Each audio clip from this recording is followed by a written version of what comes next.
ठीक ठीक ठीक है ma'am. Okay okay. Yes ma'am.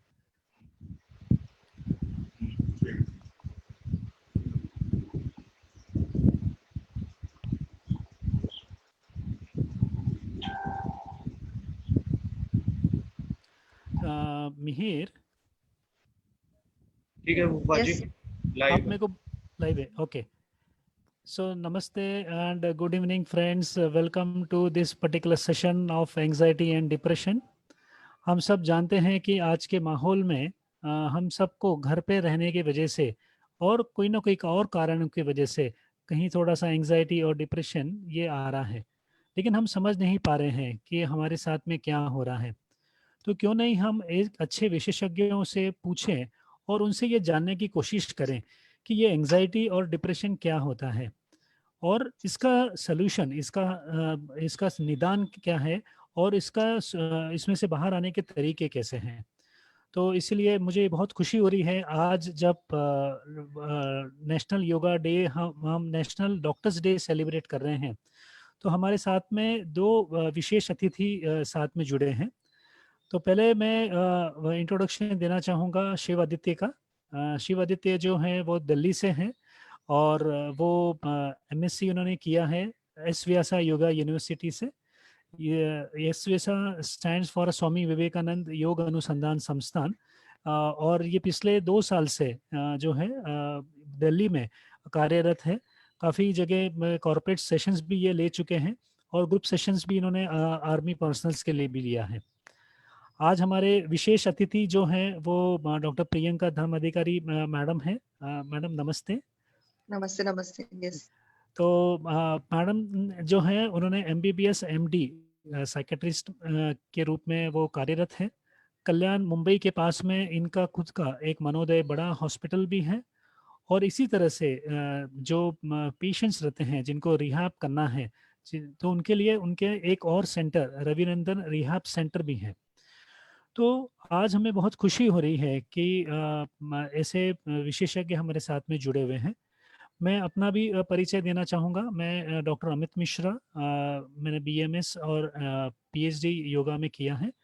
मैं भी एस व्यासा योगा यूनिवर्सिटी से जुड़ा हुआ हूँ और पिछले 20 साल से हम इसी क्षेत्र में कार्यरत हैं। मुझे ये बताते हुए आपको बहुत खुशी हो रही है कि डॉक्टर प्रियंका धर्माधिकारी और डॉक्टर अमित धर्माधिकारी ये दोनों कपल बहुत ही लगन से और बहुत डेडिकेटली लोगों की सेवा में जुड़े हुए हैं। आज कुछ कारणों की वजह से हम चाहते थे कि डॉक्टर अमित धर्माधिकारी हमको ज्वाइन करें, बट उनके कोई प्री शेड्यूल होने की वजह से वो ज्वाइन नहीं कर पाए, बट मैडम यहाँ पर है। तो मैं मैडम की तरफ रुख करूँगा और मैडम से ये पूछना चाहूँगा कि मैडम ये एंजाइटी डिप्रेशन के बारे में आप थोड़ा सा लोगों को एक सादी भाषा में बताइए और आप बताइए कि आपके पास में जब केसेस होते हैं तो फिर आप क्या करते हैं मैम? जी। Okay. Yes, thank you sir. सबसे पहले doctor Amit Mishra ji, I am thankful कि आपने मुझे यहाँ पे आने का मौका दिया और सबके साथ इंटरेक्शन करने को मुझे मिल रहा है। और ये बहुत अच्छा टॉपिक है, स्पेशली डॉक्टर्स डे के दिन, क्योंकि तनाव सब लोगों में भी है और डॉक्टर्स में भी बढ़ता जा रहा है। तो तनाव होता क्या है ये जानना बहुत जरूरी है सब लोगों के लिए। तो सबसे पहले मैं अपने ऑडियंस के लिए बताना चाहूंगी कि व्हाट इज स्ट्रेस।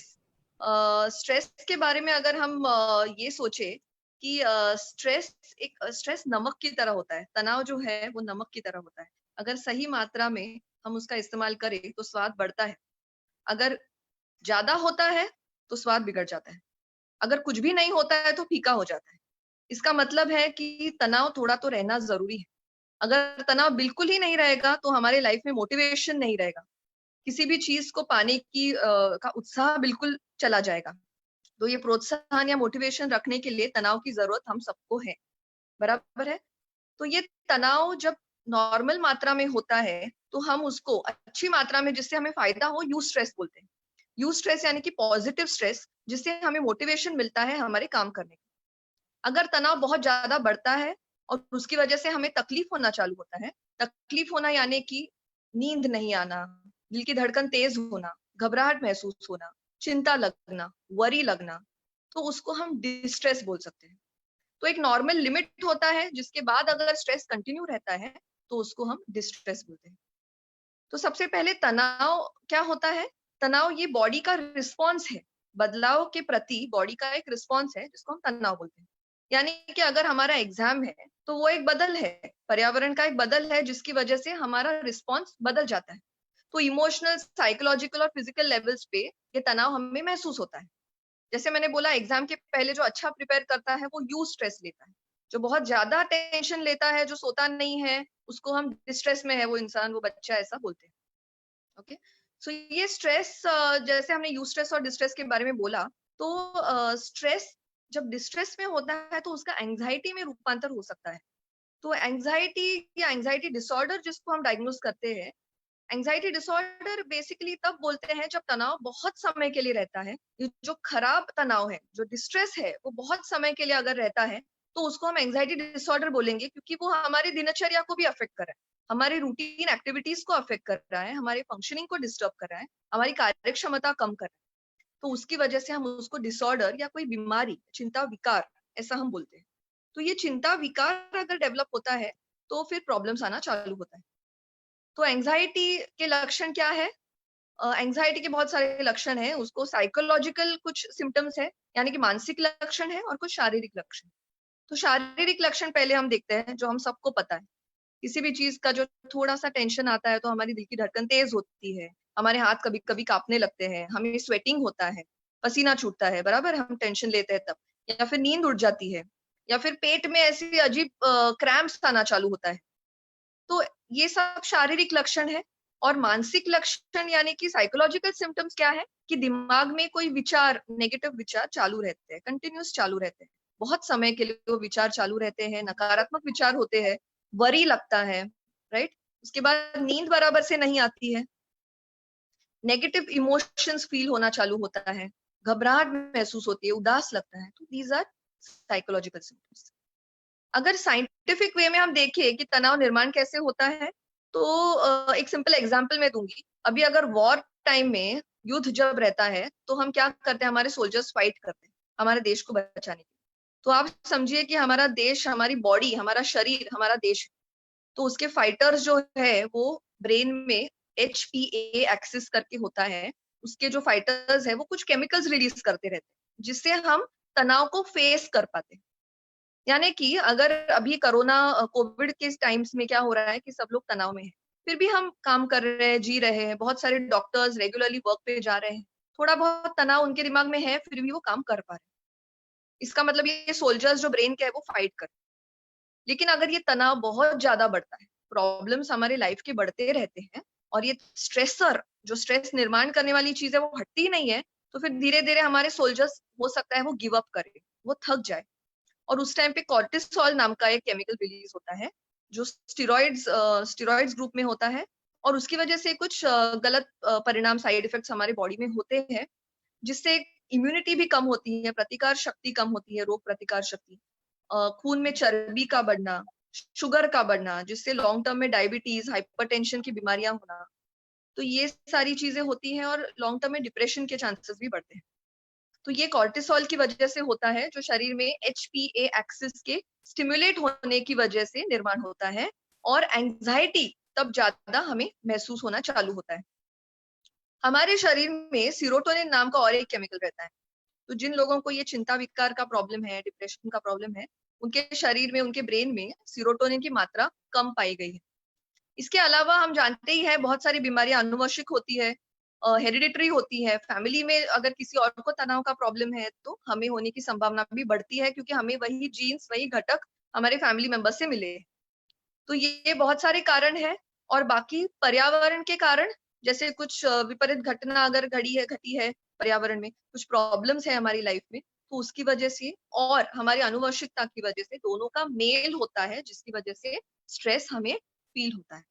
और हर एक का स्ट्रेस को फेस करने का कैपेसिटी अलग होता है। कुछ लोग स्ट्रेस को आसानी से हंसते खेलते फेस कर सकते हैं, कुछ लोग टेंशन लेने का स्वभाव होता है, तो उनको स्ट्रेस ज्यादा महसूस होता है। वही स्ट्रेस दो लोगों को अगर हमने दिया, तो उनका स्ट्रेस बेयर करने का कैपेसिटी अलग होने की वजह से स्ट्रेस महसूस अलग अलग तरीके से होता है। तो ये एंजाइटी के कुछ प्रकार भी है। Anxiety commonly generalize anxiety disorder आपने सब लोगों ने सुना होगा। हमारे पास जैसे सर ने अभी पूछा कि कुछ केसेस जब आते हैं हॉस्पिटल में, तो मैं एक केस बताऊंगी आपको। एक औरत आती थी जो एक स्कूल टीचर थी, और उसको ना कंटिन्यूअसली दिमाग में कुछ ना कुछ चालू रहता था। यानी कि स्कूल से आने के बाद घर के काम में भी उसको टेंशन रहता था कि मेरा काम हो पाएगा कि नहीं आज, लोग क्या कहेंगे अगर मैं समय पे काम खत्म नहीं कर पाई तो। सुबह मैं स्कूल में जाऊंगी तो असाइनमेंट्स मेरे जो बच्चों के पेपर्स चेक करने हैं वो होंगे कि नहीं। तो कॉन्स्टेंटली वो सोचती रहती थी कुछ ना कुछ चीज के बारे में। उसको एंजाइटी फील होती थी, घबराहट महसूस होती थी हमेशा, उसकी नींद डिस्टर्ब थी। तो उसको GAD है, जनरलाइज एंजाइटी डिसऑर्डर ऐसे बोलते हैं। इसके अलावा पैनिक डिसऑर्डर यानी कि पैनिक हो जाना, यानी कि कुछ अचानक से कुछ ट्रिगर्स होते हैं जिसकी वजह से तेज धड़कन होना, स्वेटिंग होना, हाथ कांपना, ऐसे लगना कि मुझे चक्कर आ रही है या मेरी जान चली जाएगी। भीड़ के जहाँ पे भीड़ होती है जैसे ट्रेन्स में, बहुत बार ये अक्सर ये पैनिक अटैक्स कुछ लोगों को ट्रिगर होते हैं। और तीसरा एक प्रकार है सोशल एंजाइटी। सोशल एंजाइटी यानी कि बहुत सारे लोगों में जब जाने का समय आता है तो उस टाइम पे कुछ लोगों को एंजाइटी महसूस होती है। लोगों के सामने बात करने के टाइम पे एंजाइटी महसूस होती है कि लोग मेरे बारे में क्या सोचें। ये एक दिमाग में फैक्टर, ये एक दिमाग में थॉट आने के बाद उनको एंजाइटी महसूस होना चालू होता है। तो उसको सोशल एंजाइटी डिसऑर्डर ऐसे बोलते हैं। तो ये अलग-अलग टाइप के एंजाइटी के प्रकार हैं। फोबिया भी एक है रहता है जिसमें स्पेसिफिक किसी भी चीज़ की का डर रहता है। जैसे प्लेन में उड़ने का डर लगना या कुत्तों से डर लगना, एक स्पेसिफिक ऑब्जेक्ट से या अंधेरे से डर लगना, जिसकी वजह से एंजाइटी के लक्षण पेशेंट को दिखने लगते हैं। अब ये एंजाइटी के पेशेंट्स जब होते हैं जो अगर ये इस प्रकार से बढ़ता है कि मैंने जैसे बोला उनकी दिनचर्या डिस्टर्ब हो रही है, उनकी कार्यक्षमता डिस्टर्ब हो रही है, रिलेशनशिप्स में प्रॉब्लम आ रहे हैं, झगड़े हो रहे हैं उनके चिंता की वजह से, स्ट्रेस की वजह से, फोकस नहीं कर पा रहे हैं। बच्चे अगर है तो उनको फेलियर आ रहा है 11th-12th स्टैंडर्ड में, अगर स्ट्रेस बहुत बढ़ता है तो उनको भी फेलियर आ सकता है। तो ये सब अगर प्रॉब्लम्स होना चालू हुआ या सुसाइडल थॉट्स आने लगे, तो इसका मतलब है कि उनको ट्रीटमेंट की जरूरत है। तो जब पेशेंट्स हमारे पास आते हैं तो ट्रीटमेंट के 2 तरीके होते हैं, काउंसलिंग और मेडिसिन। तो इसके ट्रीटमेंट के बारे में बताऊंगी, थोड़ा डिप्रेशन के बारे में हम चर्चा कर लेते हैं, उसके बाद दोनों का ट्रीटमेंट में साइमल्टेनियसली बताऊंगी। तो जैसे हमने एंजाइटी के बारे में बात की, वैसे ही डिप्रेशन या नैराश्य होता है। नैराश्य क्या होता है, जैसे HPA एक्सिस मैंने जो बोला हमारे दिमाग में है, वो अगर बहुत ज्यादा समय के लिए चालू रहता है, एक्टिवेटेड रहता है, तो कुछ समय के बाद डिप्रेसिव सिम्टम्स आना चालू होता है। इसके अलावा ब्रेन में सेरोटोनिन की मात्रा मैंने जैसे बोला एंजाइटी में कम होती है, डिप्रेशन में भी कम होने लगती है। और भी कुछ केमिकल्स है जिनकी लेवल कम होती है। और इसके अलावा आनुवंशिकता और घटना, जो पर्यावरण में जो बदलाव है, जैसे किसी की डेथ होना या क्लोज मेंबर की डेथ होना या फेलियर आना लाइफ में या ब्रेकअप होना, ये सारी डिवोर्स होना, ये सारी चीजें जो है, जो पर्यावरण के प्रॉब्लम्स है, उसके साथ अगर आनुवंशिकता है तो डिप्रेशन आने की संभावना बढ़ती है। जो आते-जाते हम डिप्रेशन बोलते हैं वो सही डिप्रेशन नहीं है। बहुत बार ऐसा लगता है कि मैं डिप्रेस्ड हूँ, मैं एग्ज़ाम में मुझे अच्छे मार्क्स नहीं मिले, मुझे डिप्रेस लग रहा है। ये डिप्रेसिव डिसऑर्डर नहीं होता है। डिप्रेसिव डिसऑर्डर जो साइंटिफिक तरीके से हम डायग्नोस करते हैं, वो डिप्रेसिव डिसऑर्डर यानी कि उदास, निराश लगना 14 दिनों के लिए, 2 हफ्तों के लिए एटलीस्ट ये महसूस होना ज़रूरी है। दिन भर ऐसा महसूस होना ज़रूरी है। किसी भी चीज़ में मन नहीं लग रहा है। जो पहले अच्छी चीजें लगती थी, टीवी देखना, खेलना कूदना, लोगों से बात करना, उन चीजों में भी अभी मन नहीं लग रहा है। तो इसको हम डिप्रेसिव डिसऑर्डर डायग्नोस कर सकते हैं। इसके साथ और भी क्राइटेरिया है, जैसे कि मैंने जैसे बोला किसी भी चीज में मन नहीं लगता है, खाने की इच्छा नहीं होती है, नींद बराबर से नहीं आती है या नींद अधिक आती है, वजन कम ज्यादा होता है, मन में हमेशा एक निराशा लगती है, नकारात्मक विचार चालू रहते हैं कि मेरी कुछ कीमत नहीं है, आगे कुछ अच्छा नहीं हो पाएगा, कोई मेरी मदद के लिए मौजूद नहीं रहेगा। ऐसे विचार, होपलेस विचार ज्यादा आने लगते हैं। सुसाइड के विचार आते हैं, आत्महत्या, खुदकुशी के विचार आना चालू होता है। कई बार ये खुदकुशी के विचार एक्सप्रेस करते हैं, लेकिन घर वालों को बहुत बार समझता नहीं है कि इसके मन में खुदकुशी के बारे में ऐसे ख्याल चल रहे हैं। उनको बहुत आसानी से इजीली ले लेते हैं कि इसमें क्या बड़ी बात है। घर वालों को लगता है ये क्या बोल रहा है, खुदकुशी के विचार ऐसा थोड़ी किसी को आते हैं। तो घर वालों को ये समझना जरूरी है कि उसके मन में भी ऐसे थॉट्स आ सकते हैं। अगर वो डिप्रेस्ड है तो उसके मन में ऐसे थॉट्स तक आ सकते हैं। उसके एनर्जी लेवल्स भी बहुत डाउन होते हैं। जो एक्साइटेड एनर्जेटिकली वो कोई काम करता था, वो अभी नहीं कर पा रहा है डिप्रेशन। और सुसाइड का जो मैंने बोला, सुसाइड कई बार लोग आत्महत्या का प्रयास करते हैं और अगर वो फेल होता है तो उसके बाद रिपीट अटेम्प्ट्स के चांसेस बहुत बढ़ते हैं। और डिप्रेशन में जो आत्महत्या होती है वो कई बार प्लानिंग करने के बाद होती है। तो बहुत बार उनके दिमाग में वही थॉट घूमता रहता है और एक दिन ऐसा आता है कि उनको लगता है नहीं अभी मुझे जीना ही नहीं है, और वो उस तरह से प्लान करके 1 हफ्ता पहले शायद से उसने किसी को बोला होगा, लेकिन उसको उतना अच्छा रिस्पॉन्स नहीं मिला होगा उसके आत्महत्या के थॉट्स के बारे में, और अचानक से ये न्यूज़ हमें सुनाई देती है। तो ये बहुत एक्सट्रीम चीज़ें हैं जो डिप्रेशन में हो सकती हैं, ये हमें भूलना नहीं चाहिए। डिप्रेशन यूनिपोलर हो सकता है या बाइपोलर हो सकता है। बाइपोलर में मेनिया यानी कि उन्माद, ये भी आने की संभावना है, जहाँ पे इंसान को बहुत एक्टिव लगता है, बहुत उत्साही लगता है, उसको नींद की ज़रूरत नहीं पड़ती, बड़बड़ करता है, एजिटेटेड, एग्रेसिव होता है, और एक टाइम ऐसा रहता है कि वो बहुत डिप्रेस्ड है। तो ये 2 प्रकार के डिप्रेशन के प्रकार हैं। डिप्रेशन जैसे मैंने बोला उसके कारण हमने देखे हैं, और अभी अगर ऐसा पेशेंट हमारे ओपीडी में आता है, तो डिप्रेशन हो या एंग्जायटी हो, उसका पहले हम इंटरव्यू लेते हैं, उससे बात करते हैं, रिलेटिव से बात करते हैं, उनसे हिस्ट्री लेते हैं पेशेंट का, फैमिली का हिस्ट्री लेते हैं। अगर हमें कुछ कन्फ्यूजन लगता है तो उसके कुछ टेस्ट हम करते हैं, जिसको साइकोमेट्रिक टेस्ट बोलते हैं, क्योंकि सीटी स्कैन, एमआरआई पे ये कुछ भी दिखता नहीं। ये रासायनिक बदल होने की वजह से ये सीटी स्कैन, एमआरआई पे कैच नहीं हो पाता है। ये बात करने के बाद ही हमें समझता है कि उसके मन में क्या चल रहा है। इसके अलावा ट्रीटमेंट के लिए जैसे मैंने बताया, अगर माइल्ड या सौम्य स्वरूप का है तो हम उसको काउंसलिंग करते हैं। अगर काउंसलिंग से वो इम्प्रूव हो रहा है तो हम काउंसलिंग कंटिन्यू करते हैं। नहीं तो फिर अगर उसकी तीव्रता ज्यादा है और उसको हमें तुरंत कंट्रोल में लाना है, तो उसके लिए हमें मेडिसिन देना पड़ता है। कभी-कभी इलेक्ट्रोकन्वल्सिव थेरेपी, अगर सुसाइडल थॉट्स है तो वहाँ वो भी कभी-कभी देनी पड़ सकती है। मेडिसिन के बारे में बहुत मिसकंसेप्शंस है, लेकिन मेडिसिन जिन लोगों को जरूरी है उनको देना पड़ता है, और मेडिसिन कुछ समय तक ही दिए जाते हैं, हमेशा के लिए नहीं दिए जाते। और नींद की गोलियां अगर जरूरी है तो ही दी जाती, हर गोली नींद की गोली नहीं रहती। जैसे हमने सीरोटोनिन के बारे में बोला, सीरोटोनिन की मात्रा कम होने की वजह से ये प्रॉब्लम होता है, तो सीरोटोनिन का लेवल नॉर्मल लाने के लिए हमें कभी-कभी दवा देनी पड़ती है। जो काउंसलिंग का भाग है, उसको हम कॉग्निटिव एंड बिहेवियर 2 टेक्निक्स में डिवाइड करते हैं। कॉग्निटिव टेक्निक्स होते हैं जो विचारों को मॉडिफाई करते हैं। डिप्रेशन में नकारात्मक विचार बहुत आते हैं, तो नकारात्मक विचारों को मॉडिफाई करने की जरूरत होती है, क्योंकि विचारों से ही हमारे इमोशंस चेंज होते हैं।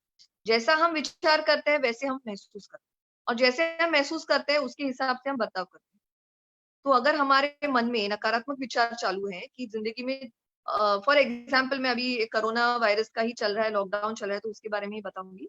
कई बार हेल्थ केयर प्रोफेशनल्स को भी मन में डर रहता है कि मुझे इन्फेक्शन तो नहीं होगा। तो ऐसे विचारों की वजह से वो बहुत डिस्टर्ब होते हैं, उनको तनाव बहुत महसूस होता है, डर लगने लगता है। और डर ये भावना है, उसकी वजह से इफेक्ट क्या होता है उनके बर्ताव पे, कि कई बार ऑफिस में जाना वो लोग बंद करते हैं। अगर कोई हॉस्पिटल रन कर रहा है तो हॉस्पिटल में जाना हो सकता है कि वो बंद कर दे डर की वजह से, या घर से बाहर ही निकलना बंद करे। तो ये बहुत एक्सट्रीम स्टेप हुआ, बराबर है। तो ये एंजाइटी की वजह से इस प्रकार की एक्शंस या इस प्रकार की बिहेवियर्स भी निर्माण हो सकते हैं। तो इसको अगर हमें कंट्रोल में रखना है और एक बैलेंस्ड अप्रोच लाना है, तो सबसे जरूरी चीज है कि हमारे विचारों को बदले, विचारों को मॉडिफाई करो। तो अगर मैंने जैसे बोला सौम्य स्वरूप का एंजाइटी या डिप्रेशन है, तो विचारों को हम मॉडिफाई करने की कोशिश करते हैं थ्रू काउंसलिंग। तो काउंसलिंग में अगर ऐसा कोई इंसान है जिसको इन्फेक्शन का बहुत ज्यादा डर लग रहा है, तो उसको हम एग्जाम्पल्स देते हैं। इसके पहले भी मास्क पहन के तुम निकले हो घर से, इसके इतने सारे लोग घर से निकल रहे हैं, इतने सारे हॉस्पिटल्स लोग चला रहे हैं, उनको इन्फेक्शन अभी तक बहुत सारे लोगों को नहीं भी हुआ है, तो ये भी हमें याद रखना है। तो उसमें जो पॉजिटिव एस्पेक्ट है वो उनको उसकी याद दिलाते हैं, थॉट्स को उनके चैलेंज करने की कोशिश करते हैं, और धीरे धीरे जैसे उसको विश्वास होने लगता है कि हाँ, ये भी एक ऑप्शन है जिसके बारे में मैंने सोचना चाहिए, तो उसको धीरे-धीरे उसकी भावनाएँ इम्प्रूव। जैसे अगर कोई बच्चा 10th स्टैंडर्ड में मैथ्स में फेल होता है, यूनिट टेस्ट में, हमारे पास एक बच्चा आता था जो 10th स्टैंडर्ड की यूनिट टेस्ट में मैथ्स में फेल हुआ था, तो उसको बहुत बुरा लग रहा था कि मुझे मैथ्स में कम मार्क्स आए, इसका मतलब है मैं किसी भी चीज़ में अच्छा नहीं हूँ, मैं अच्छा दिखता नहीं हूँ, मुझ में कोई भी अच्छी क्वालिटी नहीं है, I am good for nothing, कोई मुझे पसंद नहीं करता। तो डिप्रेशन में भी ऐसा ही होता है कि एक चेन ऑफ थॉट्स चालू रहता है।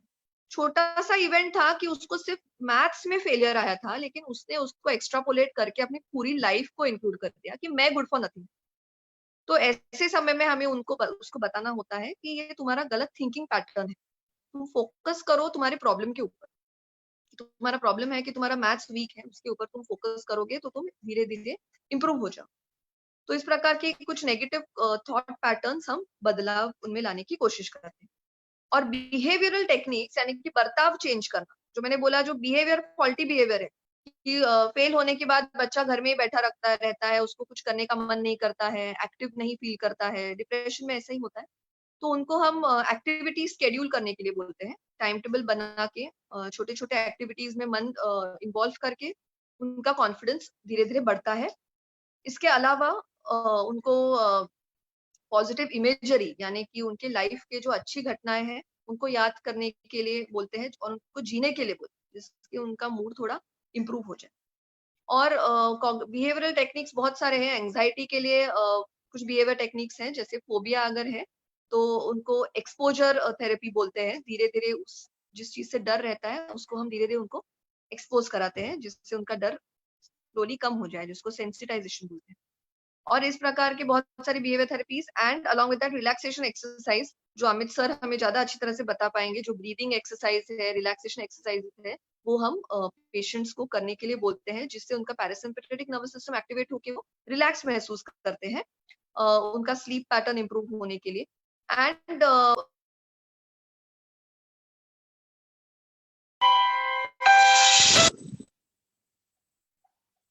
we tell them कि engage yourself, अपने आप को बिजी रखो। कुछ ना कुछ काम में अगर बिजी रखोगे तो दिमाग में अच्छे विचार आने की संभावना बढ़ेगी और नेगेटिव थॉट्स कंट्रोल में रहेंगी। Okay, so these were the various behavior techniques and cognitive exercises, and इसके अलावा मैंने जैसे बोला medicines are other options, and घर में अगर पेशेंट मैनेज करना चाहता है तो घर में भी हम कुछ चीजें बताते हैं कि एक दूसरे को समय दो, कम्युनिकेशन अच्छी तरह से रखो और सुनने की आदत डालो। सामने वाला क्या बोल रहा है उसको अगर हम सुनते हैं, जज मत कीजिए कि वो क्या बोल रहा है, उसके मन में क्या है वो हम जान पाएंगे और उसको सही डायरेक्शन दे पाएंगे। ये बहुत जरूरी है।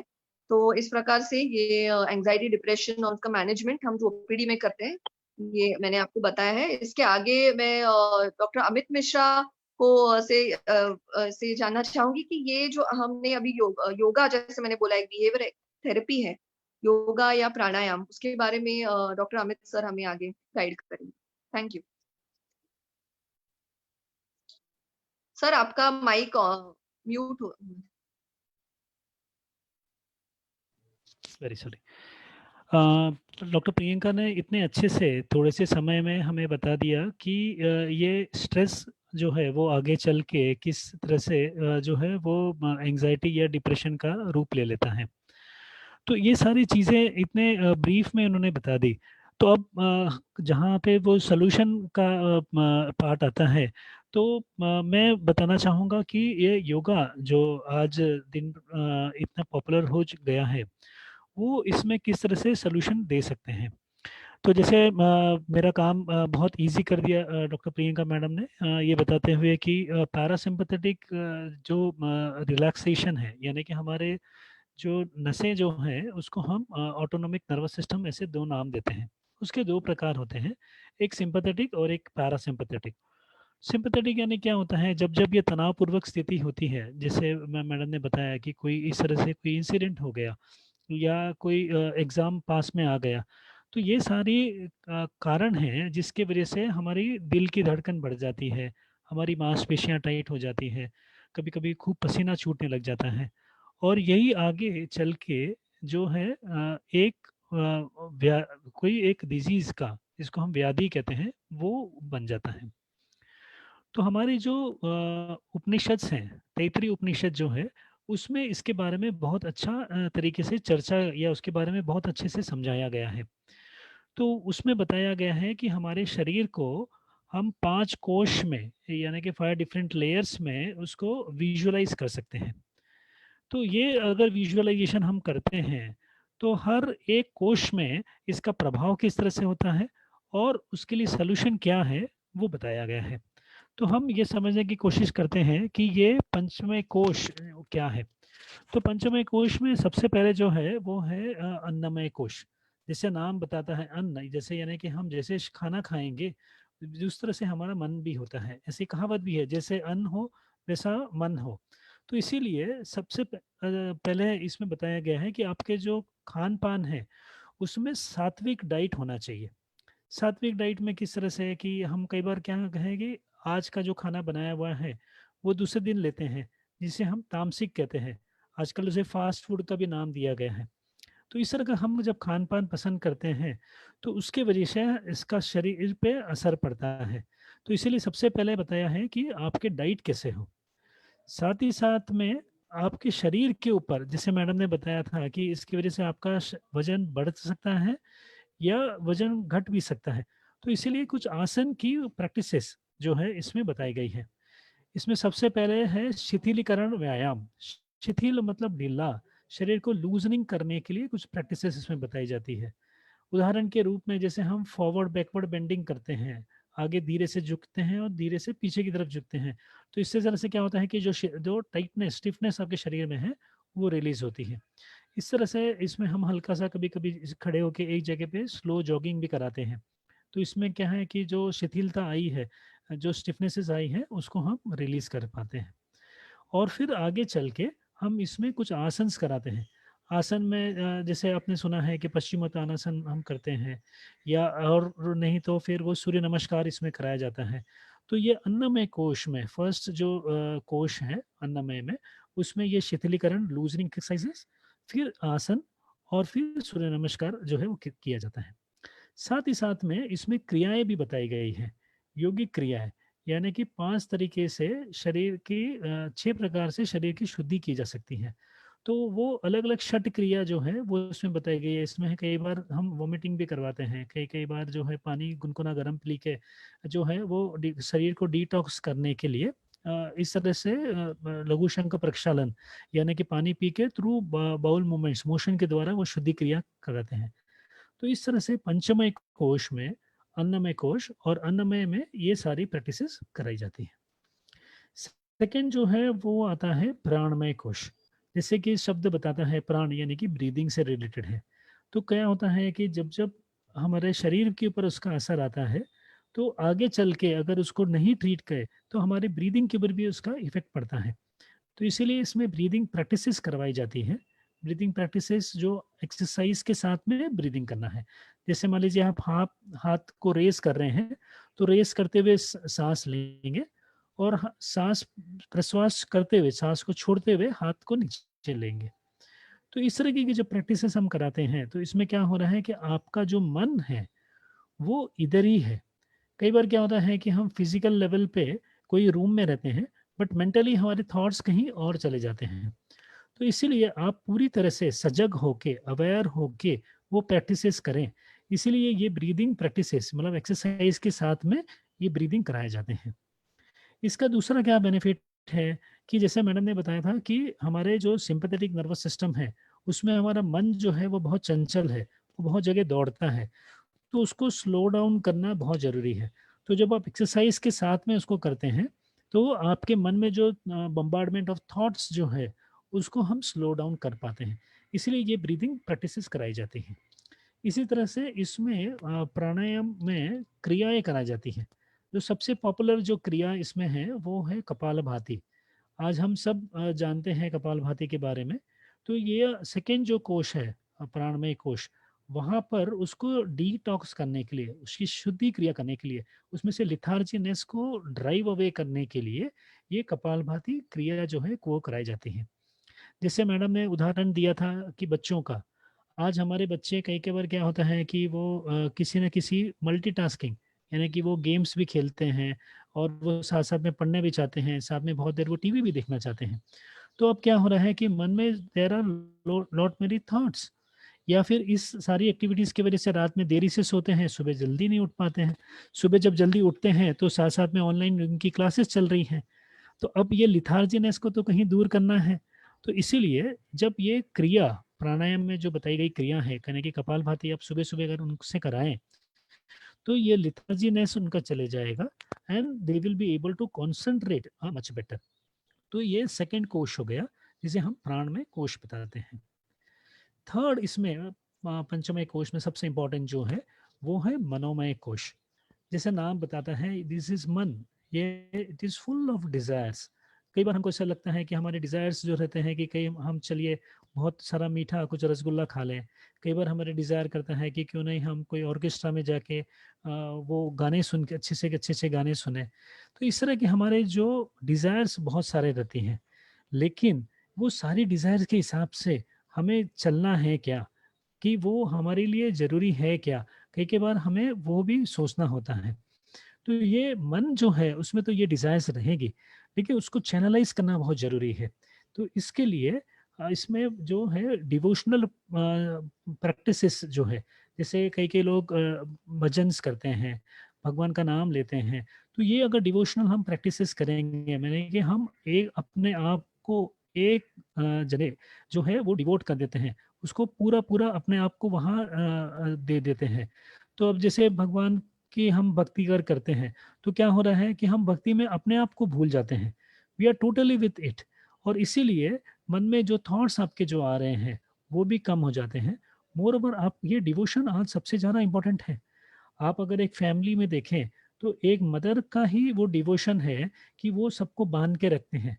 उन्होंने माँ ने खुद ने खाना खाया है या नहीं खाया है, but then she is concerned कि हमारे बच्चों ने खाना खाया है कि नहीं। हस्बैंड जो है वो टाइम पर क्यों नहीं आए, उनका खाना कब होगा। तो ये डिवोशन जो है यही एक सबसे बड़ा धागा है, एक थ्रेड है जो हम सबको बहुत अच्छे से बाँधता है।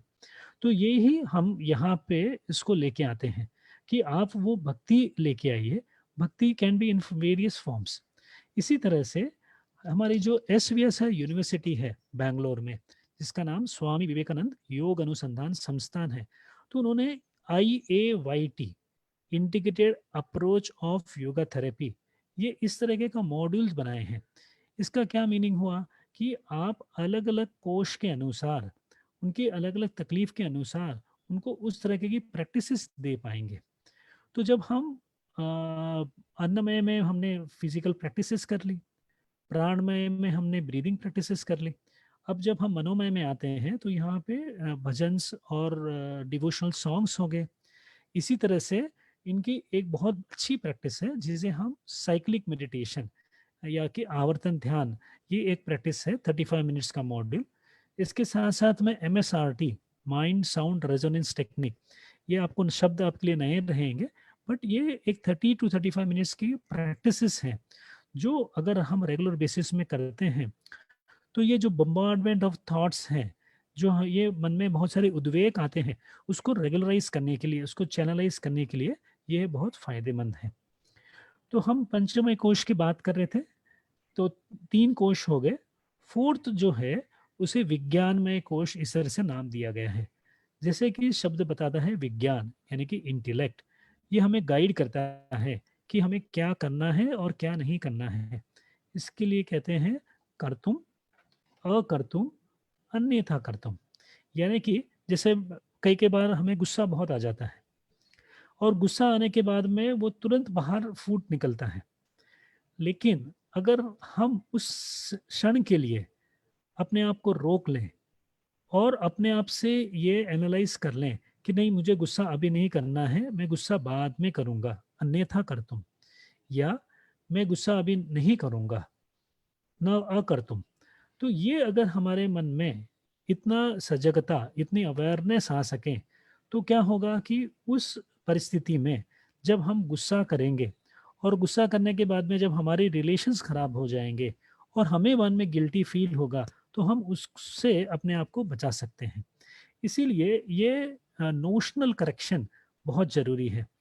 इसीलिए जैसे डॉक्टर प्रियंका मैडम ने बताया था कि ये सारी जो जानकारी जब किसी को हो जाती है या उनके फैमिली मेंबर्स को जब हो जाती है, तो क्या होता है कि वो इंडिविजुअल को जो है वो फैमिली मेंबर्स हेल्प करते हैं। वो समझते हैं कि ये कहीं न कहीं स्ट्रेस्ड है और इनको हमारे हैंड होल्डिंग, हमें हमारी सहारा की ज़रूरत है। इसी तरह से ये जब कॉन्सेप्ट्स, जैसे डॉक्टर प्रियंका ने आज बताया कि नेशनल डॉक्टर्स डे के दिन कि इतनी अच्छी चीज़ें उन्होंने बताई, तो ये कॉन्सेप्ट्स जो है, ये नॉलेज अगर मिल जाता है तो इसी को ही हम विज्ञान में कोश कहते हैं।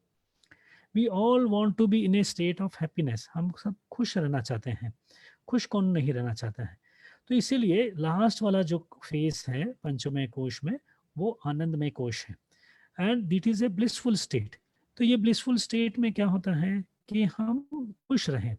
तो हमने अगर चारों जो कोश बताए हैं, अन्नमय, प्राणमय, मनोमय और विज्ञानमय, इसमें हमने बैलेंस ले आए लाइफ में, तो we can be in that state of आनंदमय। इनफैक्ट ये सारे जो चार कोश है, it is been born, it is be out of the आनंदमय कोश, आनंदमय कोश से ही वो बने हुए हैं। तो इसीलिए ये हमारा नेचर है, we all want to be in that state of bliss. तो इस तरह से ये प्रैक्टिसेस अगर हम को फॉलो कर पाए तो this will be helping us in a large, in a big way. अब ये जब प्रैक्टिसेस की जब बात आ गई, तो मैं जानना चाहूँगा, हमारे साथ में शिवादित्य हैं जो जिन्होंने एमएससी किया है, तो उनका क्या अनुभव रहा है इस तरह के पेशेंट्स के साथ में, और वो कुछ मुद्राओं के द्वारा वो किस तरह से वो सॉल्यूशन देते हैं। तो मैं शिव को ये हैंड ओवर करता हूँ। Thank you Amit sir. मैं विज्ञान में कोश की एक बात फिर से बताना चाहूंगा हमारे सभी व्यूअर्स को, जो सभी पार्टिसिपेंट्स जो हमें देख रहे हैं अभी। Any change that has to happen will happen only with true knowledge. तो knowledge is the precursor to all change. यानी सही नॉलेज अगर हमारे पास आ पाएगी तभी हम वो चेंजेस अपने अंदर ला पाएंगे जो हम चाहते हैं, जिसके हम इच्छुक हैं। तो जैसा प्रियंका मैम ने बताया और फिर अमित सर ने बताया, आप लोगों को मॉडर्न और एंशिएंट दोनों पर्सपेक्टिव्स आप लोगों को देखने को मिल रहे हैं।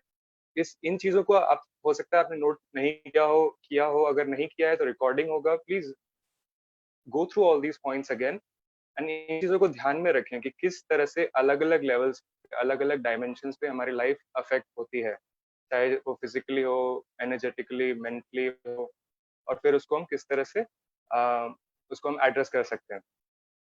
फिर आज जब से मैं योग में मुद्रा विज्ञान जो कि इतना प्रचलित नहीं है उसके बारे में बात करना चाहता हूँ, पर इसके नतीजे जो हैं बहुत अच्छे होते हैं। इसके बारे में आज मैं आपसे प्रैक्टिसेस शेयर करना चाहूंगा।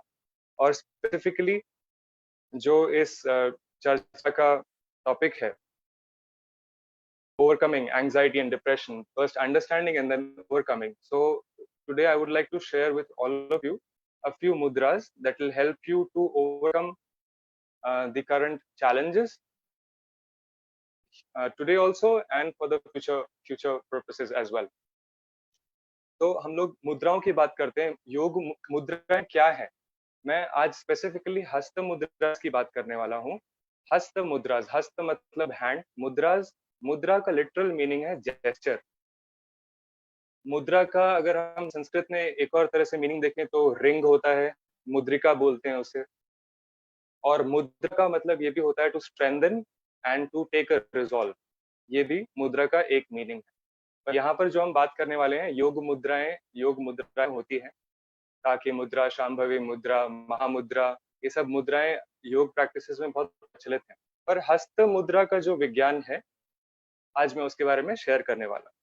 तो इस हस्त मुद्रा के विज्ञान के लिए कुछ बेसिक प्रिंसिपल्स हमें समझने चाहिए।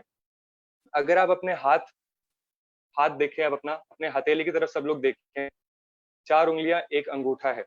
सो ये चारों उंगलियां, ये जो हाथ की जो उंगलियां और अंगूठा है, ये रिप्रेजेंट कर रहे हैं पंच तत्वों को। हम सभी जानते हैं कि हमारा शरीर, ये पूरा ब्रह्मांड, सारा संसार पंच तत्वों से बना है।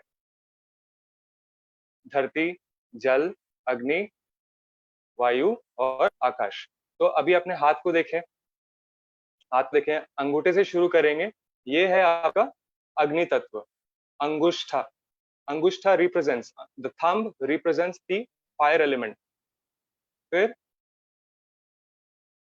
इंडेक्स फिंगर, ये है आपकी एयर एलिमेंट, वायु तत्व। मिडिल फिंगर रिप्रेजेंट्स आकाश तत्व। ring finger represents earth element, भू तत्व या फिर धरती, और लिटिल फिंगर represents जल तत्व. So अग्नि, वायु, आकाश, भूमि या फिर पृथ्वी, और जल या फिर अप. तो अंगुष्ठा, अनामिका, मध्यमा, तर्जनी, मध्यमा, अनामिका और कनिष्ठा, ये 5 उंगलियों के हो गए. आप simply thumb, for simpler purposes, thumb, index finger, middle finger, ring finger, little finger, जो हम लेमन लैंग्वेज में तो रखते हैं. सो अभी अमित सर ने हमें पंचकोश के बारे में बताया था. सो दूसरा कोश उन्होंने क्या बताया था? प्राणमय कोश. प्राणमय कोश मीन्स बायो एनर्जी या फिर बायो एथरिक बॉडी, यानी कि जो हमारा पूरा शरीर है ये एक इलेक्ट्रो एनर्जेटिक इलेक्ट्रोमैग्नेटिक फील्ड है, एंड कॉन्स्टेंटली हमारे शरीर से इलेक्ट्रोमैग्नेटिक फील्ड या फिर वेव्स रेडिएट होती हैं. और आज साइंटिफिक एविडेंस और साइंटिफिक इक्विपमेंट्स भी बहुत हैं जो इस चीज को गेज कर सकते हैं, जैसे क्रिलियन फोटोग्राफी है, गैस डिस्चार्ज विजुअलाइजेशन टेक्निक्स है, जो हमारे फिंगरप्रिंट से पता लगा है कि हमारे बायो एनर्जी जो फील्ड है वो उसकी हेल्थ कैसी है. सिमिलरली हमारे हैंड से होता है. सो जेस्चर, जब हम एक जेस्चर करते हैं, ये मुद्रा ध्यान मुद्रा हम सभी को पता है, योग की सबसे प्रचलित मुद्रा है ध्यान. सभी लोग हम इसमें करते हैं ध्यान मुद्रा, ज्ञान मुद्रा, चिन्ह मुद्रा. जब हम ये बना के रखते हैं इसे हम बोलते हैं चिन्ह मुद्रा. इससे हम सभी वाकिफ हैं. तो जब हम एक जेस्चर बनाते हैं, when we are connecting the fingers in a certain way, the electromagnetic field body responds to it. यानी कि जब आप चिन्ह मुद्रा बना रहे हैं तो आपके जो चुंबकीय जो तत्व है, चुंबकीय जो शरीर है, इलेक्ट्रोमैग्नेटिक फील्ड है, उसमें उसके कॉरेस्पॉन्डिंग चेंज होता है. So when we do a particular gesture, it is our bioelectric field responds to that gesture. So मुद्रा विज्ञान बहुत बड़ा टॉपिक है. इसके ये बेसिक्स में आज चाहता था कि आप इस जाने और ये किस तरह से हमें अफेक्ट करता है. तो अब हम प्रैक्टिकल टॉपिक्स, प्रैक्टिकल टेक्निक्स पे आते हैं जो हमें हेल्प करेंगे हमारे करंट चैलेंजेस को फेस करने के लिए. तो सबसे पहली मुद्रा जो मैं आपसे शेयर करना चाहता हूँ वो है मुष्टिका मुद्रा. मुष्टि मीन्स अ फिस्ट. मुष्टि मीन्स अ फिस्ट. तो अभी हम लोग प्रैक्टिकल करने वाले हैं मुद्राओं को और ब्रीदिंग को कंबाइन करके. तो सभी लोग साथ में करेंगे. सो पहली मुद्रा जो बनाएंगे मुष्टि मुद्रा, उसको मैं बता देता हूँ किस तरह से है. जब हमें गुस्सा आता है या डर लग रहा होता है या फ्रस्ट्रेशन होती है तो हम क्या करते हैं? मुट्ठियां बनाते हैं ना, मुट्ठी बना लेते हैं. ये एक ऑटोमेटिक रिस्पॉन्स होता है कि when we are angry, when we are frustrated, then automatically we clench our fists. That's a natural response of the body. So right now we will mimic that. However, यहाँ पर हमारा उद्देश्य दूसरा है. This will help you to release the frustration, fear, anger, all the negative emotions. Besides that, physically it also helps to release constipation and digestive issues. तो चलिए सभी लोग मुद्रा का अभ्यास करेंगे. कितनी देर करना है, इसके क्या प्रिकॉशंस है, उस सब मैं आपको बाद में बताऊंगा. अभी सब लोग साथ में, इसके कोई प्रिकॉशन नहीं है, दिस इज वेरी सेफ. सब लोग साथ में प्रैक्टिस करेंगे. मुद्रा बना लीजिए और हमारी रिंग फिंगर यानी कि अर्थ एलिमेंट, जब हमें फिस्ट बनाएंगे तो हमारा थंब हमारे रिंग फिंगर को प्रेस करना चाहिए. यानी चारों फिंगर थम्स में प्रेस होगा और थंब जो होगा रिंग फिंगर के ऊपर होगा. दोनों हाथों में फिस्ट ये मुद्रा बना लेंगे. Keep them on palm, keep the palms on the knees. इस मुद्रा में आंखें बंद कर लेंगे. And let us practise this for the next few minutes, if that is okay. Shall we begin? Okay, so आंखें बंद कर लेंगे एंड मेक दिस मुद्रा इन योर पाम्स. मुष्टि मुद्रा. आंखें बंद करें and simply be aware of the gesture, the mudra that you have adopted in your palms. and simply become aware of your breath. Allow your breath to flow in and out beautifully.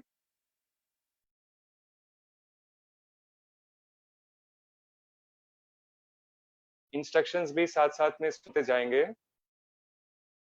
There is no limitation, there is no posture, there is no requirement for these mudras. आप लोग सोते हुए late कर सकते हैं, चलते हुए कर सकते हैं, या फिर कुर्सी पर बैठकर भी कर सकते हैं. जिन लोग नीचे बैठने में अगर तकलीफ है तो वो चेयर पे बैठकर भी इसका अभ्यास कर सकते हैं. हल्का प्रेशर चारों उंगलियों के जो टिप्स हैं वो पाम में प्रेशर बना रहेगा. Mild pressure. Press all your 4 fingers on into the palm mildly, not too extreme, and gently pressing ring finger, earth element, with the thumb. And observe all the body changes that are taking place.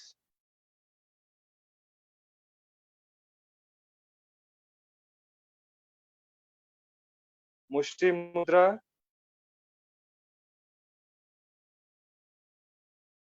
सभी नकारात्मक विचार, क्रोध, ग्लानि, frustration, ये सब release करने में बहुत कारगर है. इसके अलावा सभी अनवांटेड नेगेटिव थॉट्स और चिंताओं से भी मुक्त करता है. जारी रखें अभ्यास 45 सेकंड्स और.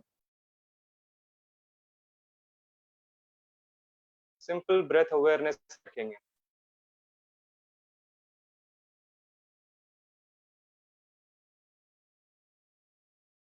Simple breath awareness.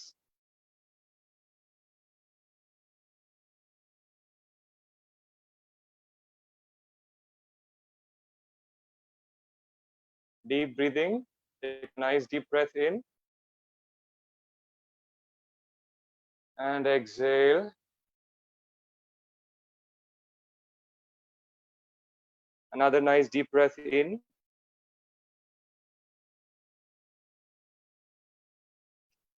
and breathe out.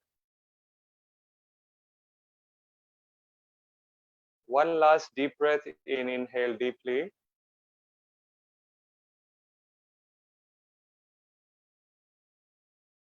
And exhale. धीरे से मुद्रा को छोड़ेंगे. Slowly, gently release the mudra. And slowly open your eyes.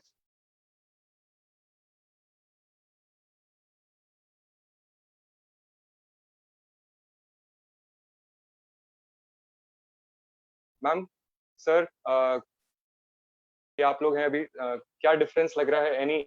any changes or anything that you could would like to tell? Just quickly, 15 Yes. seconds.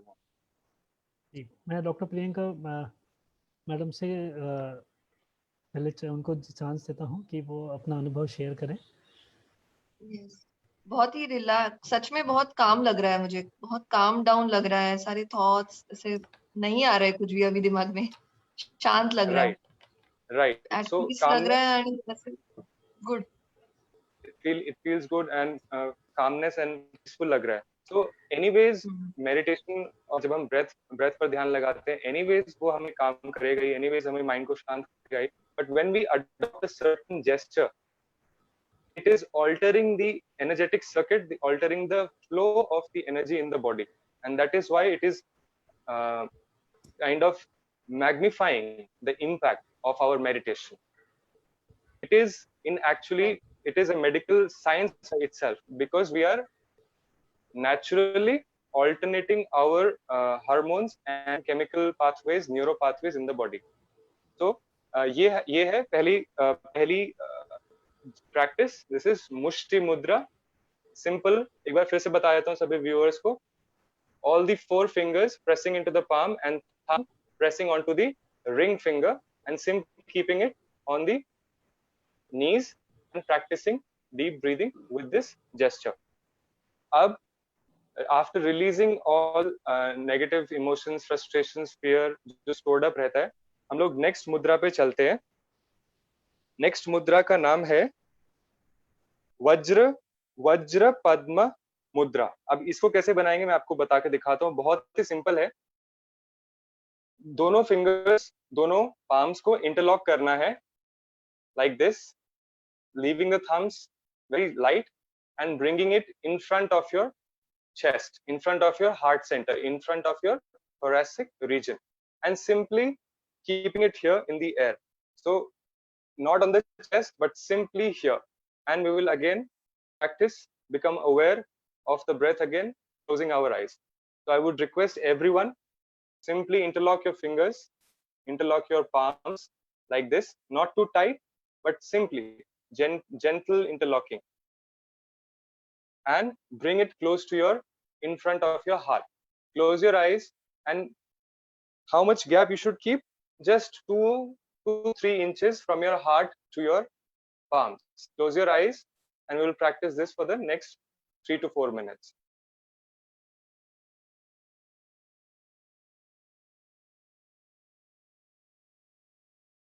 We won't be touching the body. Simply the palms are interlocked in front of the chest, shoulders loose, elbows are loose, close to the ribs.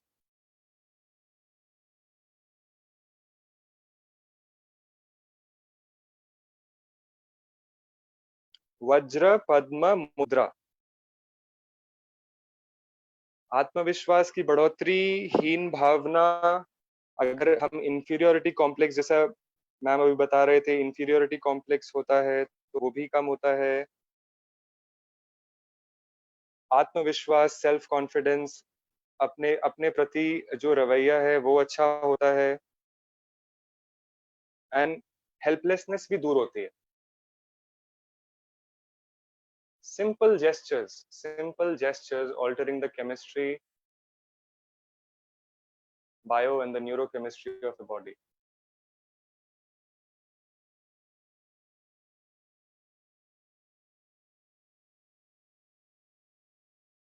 Continue practicing, continue to pay attention on your breath. Deep breath in and deep breath out.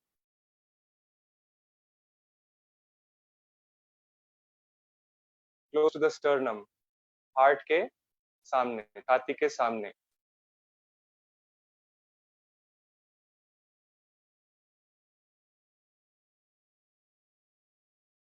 Somewhere near T4, T5, T6. Last 30 seconds. Continue to feel. Take a nice deep breath in.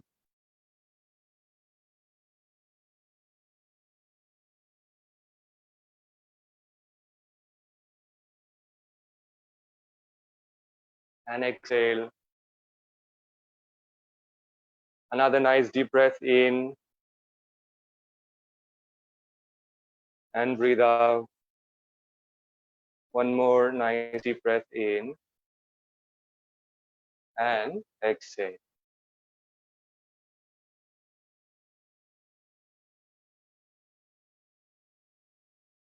Slowly open your eyes. This was वज्र पद्म मुद्रा. अभी experience को internalise कीजिए. हम लोग बात करेंगे तो बीच में फ्लो टूटता है. फिर हम एंड में डाउट्स और इसके बारे में एक्सपीरियंस सारे हम लोग शेयर करेंगे. नेक्स्ट हम लोग चलते हैं. तो 2 मुद्राएं हो गई. हम फिर से रिपीट कर देता हूँ. मुष्टि मुद्रा और मुष्टि मुद्रा, सिंपल फिस्ट मुद्रा, thumb pressing over the ring finger, earth element. और फिर वज्र पद्म mudra, even simpler, simply gently interlocking your fingers and keeping them in front of your heart center. अभी हम लोग तीसरे मुद्रा पे चलते हैं, and very relevant one for these conditions, शक्तिपान मुद्रा. अभी नाम से ही नाम से ही आपको पता चलेगा. शक्ति means energy and पान means to drink or to eat or to basically ingest. जैसे हम बोलते हैं ना जलपान किया, या जलपान मतलब सिंपल मीनिंग खाना खाना है कि नहीं, खाना पानी किया कि नहीं, इस तरह से। सो शक्तिपान मुद्रा, शक्तिपान मुद्रा कैसे रहेगा? 3 फिंगर्स, हमारे ring, little finger, ring finger, middle finger will be pressed into the palms, and this the index finger के जो tips हैं, they will touch each other, and the thumbs will touch each other. ये position रहेगी. It's like almost like a forming a triangle, almost forming a triangle. ऊपर से कैसा दिखेगा? ऐसा, almost forming a triangle. Can you see? So we are again creating a circuit, and simply we will just keep it down in our lap. This mudra we will keep it down in our lap. फिर से बता देता हूँ, the 3 thumb, tip of the thumb and the corners of the index finger touching each other, rest of the 3 fingers pressing into the thumb. It will form like a triangle shape, and then we will put this down in our lap or in front of the table. और फिर अगले 3-4 minute हम इसका अभ्यास करते हैं। चलिए। मैं थोड़ा सा आपसे समय लेना चाहूँगा क्योंकि इट्स ऑलरेडी 5:57 और हाँ, we would like to have some questions also from the viewers. So because of the paucity of the time, मतलब समय थोड़ा सा हमारे पास में कम है, तो इसीलिए मैं चाहूँगा कि viewers जो हैं वो अपने प्रश्न इसमें पूछें ताकि उनके जो कुछ डाउट्स हैं उनको हम क्लियर कर पाएँ। जैसे हमारे एस व्यासा यूनिवर्सिटी के डॉक्टर एच.आर. नागेंद्र जी हैं, वो उनका कहना है कि best of the east is the best of the west, यानी कि हमारे ईस्ट में जो अच्छी अच्छी चीज़ें हैं, जैसे कि योग प्रैक्टिसेस हैं, मुद्राएं हैं, उसको हम करें। लेकिन जैसे शुरू में डॉक्टर प्रियंका मैडम ने बताया कि मेडिसिन भी ज़रूरी है, तो हम ये प्रोग्राम के द्वारा कहीं भी यह आपको नहीं कहना चाहते हैं कि आप ये योगा प्रैक्टिसेस या ये मुद्रा करते हुए आप अपनी दवाइयाँ बंद कर दीजिए। See we are very clear कि आपकी जो दवाइयाँ हैं वो आपके डॉक्टर्स ही डिसाइड करेंगे, and they are the experts who will be able to guide you to reduce your medications. तो हम चाहते हैं कि हम best of the east with the best of the west ले, लेकिन हम उसको रिप्लेस नहीं करना चाहते हैं। तो हमारे साथ में मिहिर है जो एडमिन के रूप में हमारे सेशंस को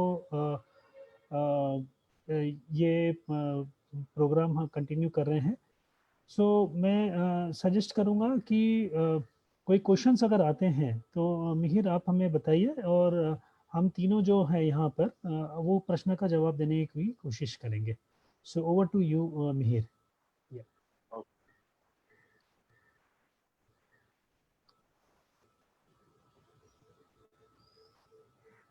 मिहिर आप इधर हो?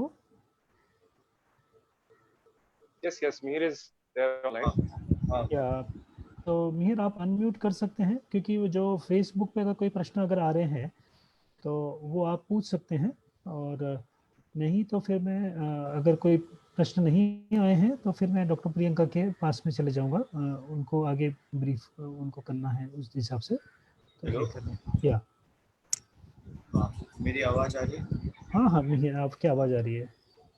तो एक रिक्वेस्ट है कि we are liking the finger mudra session, can we have a separate session for this? Okay, fantastic, very good. तो ये बहुत अच्छा है कि लोगों ने जो है ये मुद्रा के सेशंस को बहुत लाइक किया है और वो चाहते हैं कि इसका एक अलग से सेशन हो। तो हमने ये प्लान किया है कि ये एक अलग से हम सेशंस लेंगे, जैसे कि जहाँ पर ये मुद्रास को वो हम अच्छे से कर पाएँ, क्योंकि ये सारी प्रैक्टिसेस के लिए थोड़ा सा समय ज़रूरी है। और क्योंकि हमारा ये आज का जो सेशन है वो केवल 1 घंटे के लिए हमने बांधा था, और हम उसमें इंटरैक्टिव सेशंस भी चाहते हैं, तो इसीलिए मैं ये अलग से फिर से एक सेशन हम सोच रहे हैं कि फ्राइडे सैटरडे संडे को लें, जहाँ पे एक्सक्लूसिवली वो इसको समय दिया जाएगा और इसको हम कंप्लीट कर पाएँ।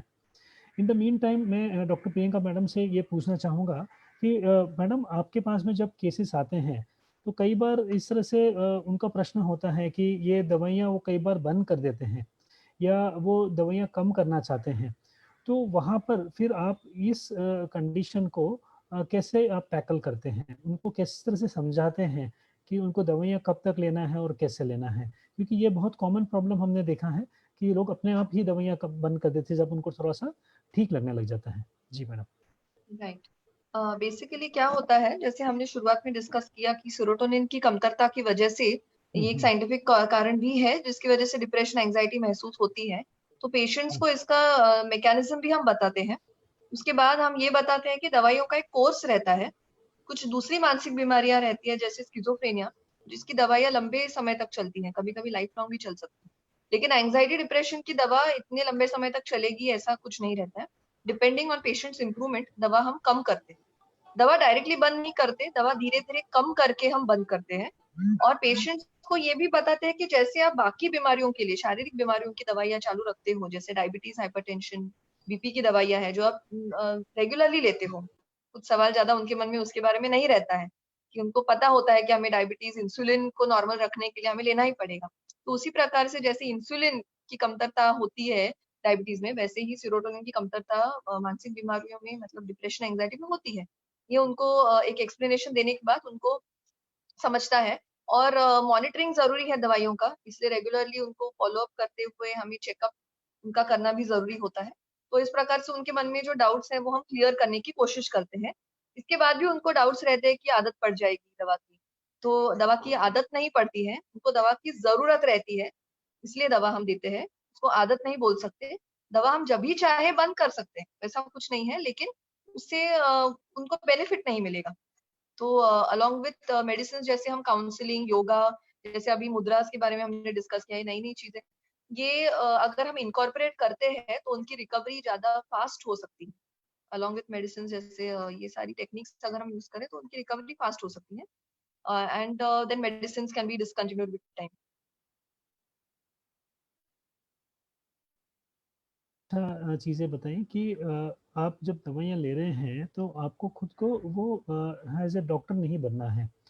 आप अपने जो विशेषज्ञ के एक्सपर्ट के पास में जो जा रहे हैं डॉक्टर के पास में, let them help you out. और हम ये जो योगा की प्रैक्टिसेस, जैसे मैडम ने भी बताया कि ये बिहेवियरल टेक्निक्स अलग-अलग हैं और मुद्रास हैं, तो हम उसका सहारा लें ताकि हम अपने उसमें से तकलीफ में से बाहर आ सकें। लेकिन हमें खुद को ये डिसाइड नहीं करना है कि वो चीज़ें कैसे और कब बंद करना है।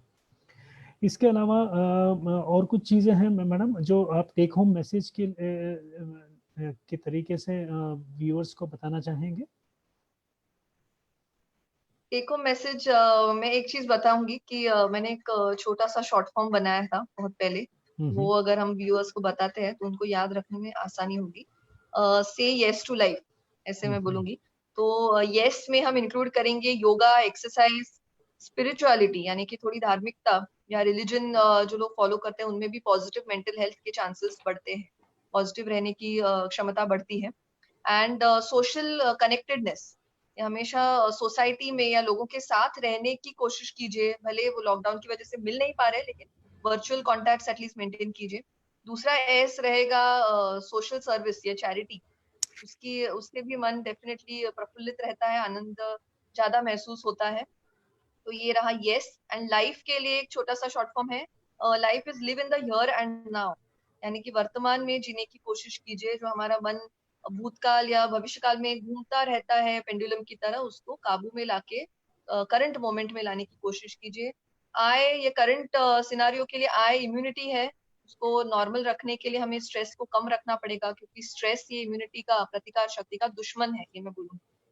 Okay, and F stands for focus on the positive things in life.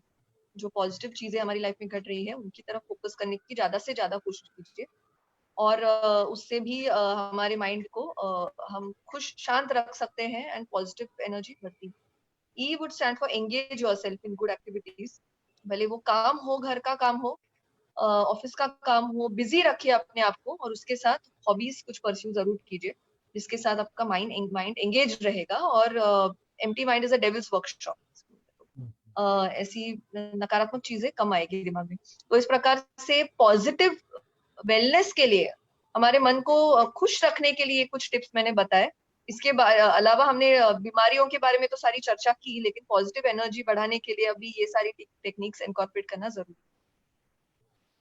मैं शिव को भी ये चाहूँगा कि वो कुछ चीज़ें टेक होम मैसेज के रूप में हमारे व्यूअर्स को देना चाहें।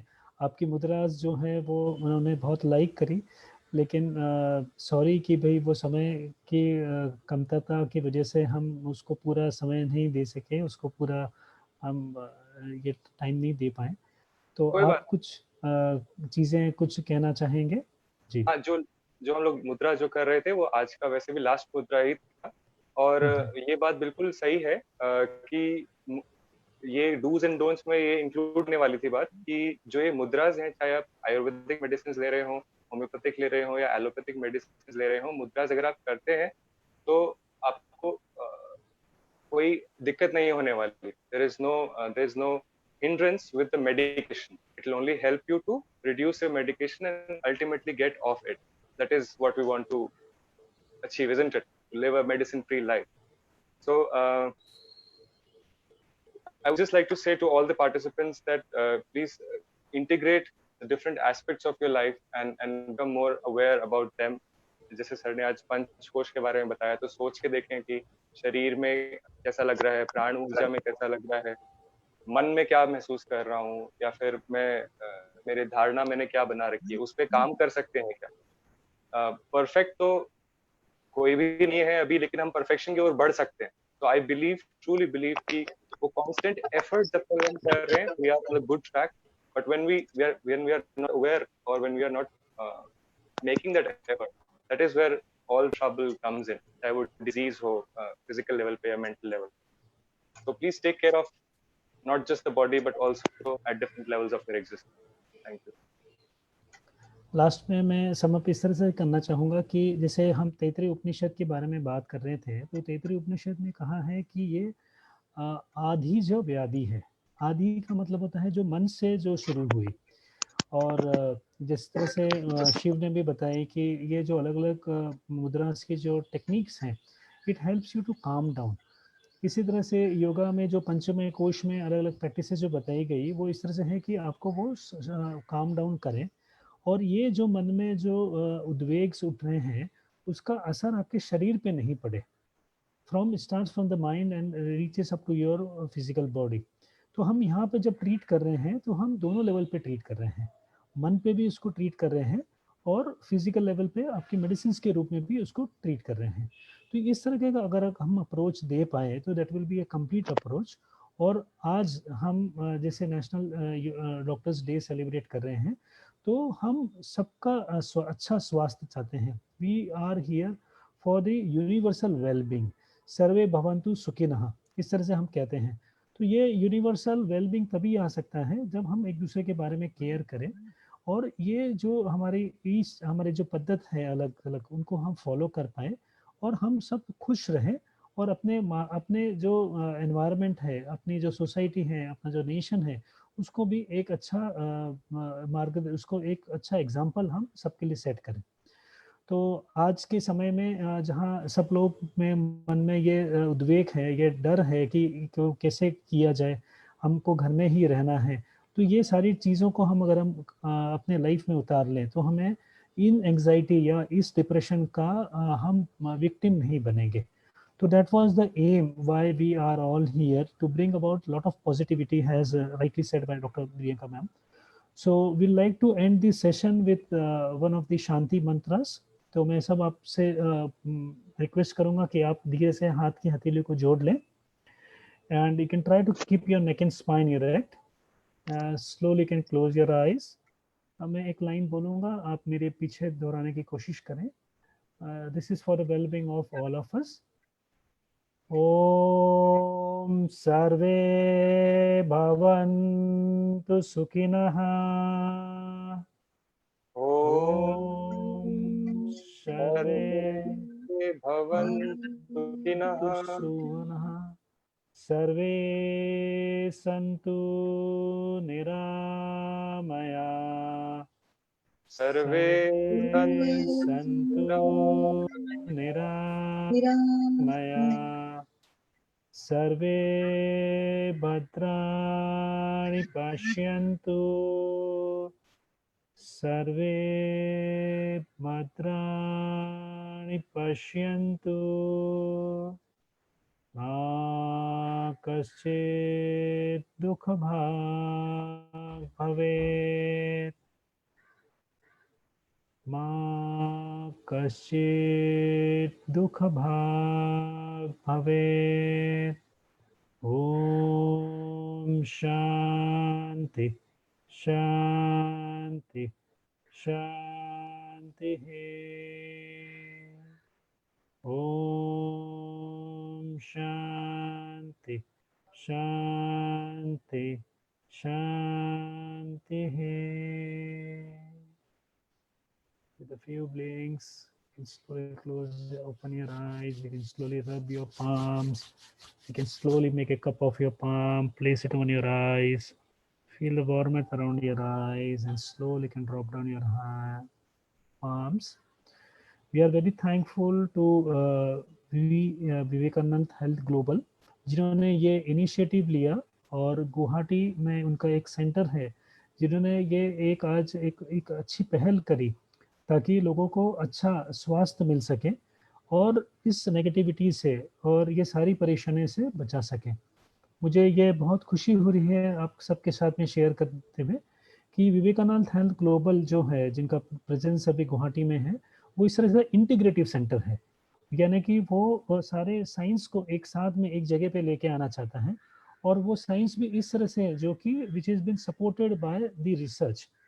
तो इसमें इस तरह के प्रयत्न किया जा रहा है ताकि एक अच्छा समाज, एक अच्छी सोसाइटी हम को डेवलप कर सकें। इसमें योग, आयुर्वेद, नेचुरोपैथी, इन सब का वहाँ पे मेल है, और जैसे मॉडर्न के जो कॉन्सेप्ट्स हैं वो भी उसमें साथ साथ में लेके आए जाते हैं ताकि हम लोगों को एक अच्छा स्वास्थ्य दे सकें, एक वेलबींग दे सकें। So we are very thankful to VHG Guwahati who has taken this initiative, and I am very thankful to Dr. Priyanka ji, जिन्होंने इतना समय निकाल के हमारे प्रोग्राम में आए। She was very busy but still she took the time out and she made it for this program. Shivaditya जो all the way from Delhi से हमें आज का समय हमें दिया, बहुत बिजी हैं, वो भी पोस्ट ग्रेजुएट योगा में है, इसके बावजूद भी उन्होंने हमें ये समय दिया। So I am very thankful and I would like to close down this session. Back to Thank you, sir. Thank you for having us over. It was a great session. Thank you.